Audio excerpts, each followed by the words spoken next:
سورہ مبارک ہے نصر تو سب کو یاد ہوگی، چھوٹا سا سورہ ہے. بسم اللہ الرحمن الرحیم. اذا جاء نصر اللہ والفتح ورأيت الناس يدخلون في دين الله أفواجا فسبح بحمد ربك واستغفر.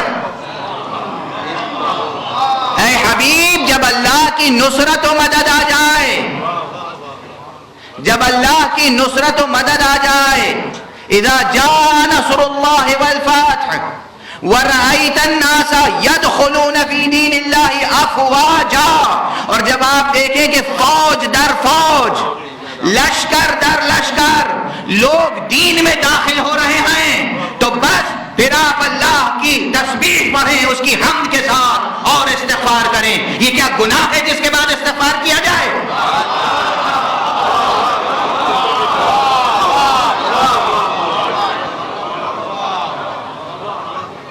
آپ کے پاس اللہ کی نصرت آ جائے، اللہ کی طرف سے فتح حاصل ہو جائے، لوگ جوق در جوق دین میں داخل ہونے لگیں، تو آپ کیا کریں؟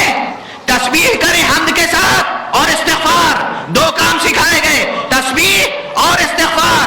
کل میں نے تقریر کے شروع میں کہا تھا تسبیح اور استغفار کا رشتہ ہے.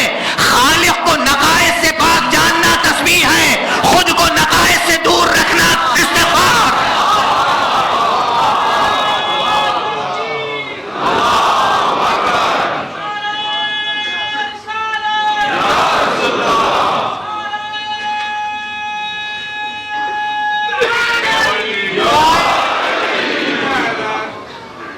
نصرت و فتح کے بعد مقام شکر ہے.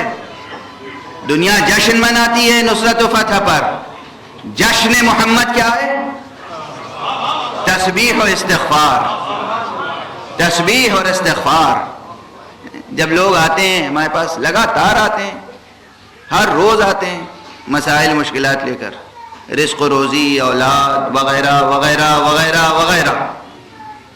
میں اکثر کہتا ہوں کثرت سے استغفار پڑھیے. تو وہ ایسے مرجھا کے چلے جاتے ہیں کہ جیسے میں نے ان کا کوئی کام کیا ہی نہیں. وہ آئے تو تھے کوئی ذکر لینے، میں نے دیا ہی نہیں. وہ چاہتے ہیں کچھ اور ہی چیز بتا دوں. یہ کچھ اور ہی چیز کی جو آپ تلاش میں ہیں میں بتاؤں، یہ کیجئے تو وہ کچھ اور ہی چیز وہ دے دے گا.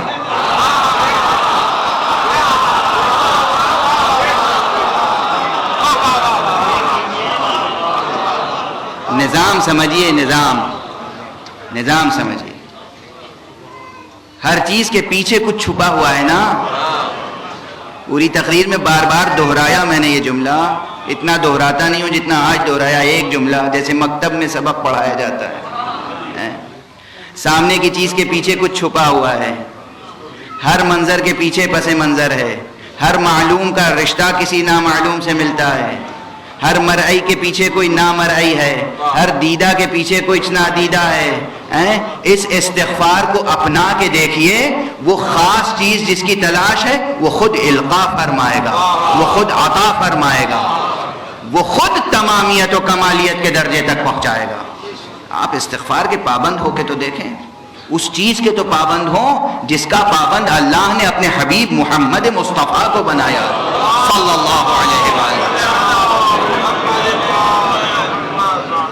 جب سے یہ سورہ نازل ہوا تھا حضور کثرت سے اٹھتے بیٹھتے دو جملے کہا کرتے تھے، سبحان اللہ و استغفر اللہ، سبحان اللہ و استغفر اللہ، سبحان اللہ و استغفر اللہ.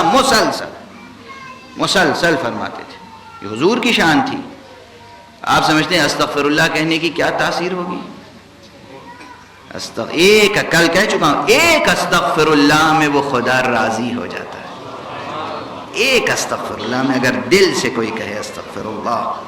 اللجن اللجن اللجن اللجن یا مولا اللجن اللجن اللجن اللجن اللجن اللجن اللجن یا صاحب السماء اللجن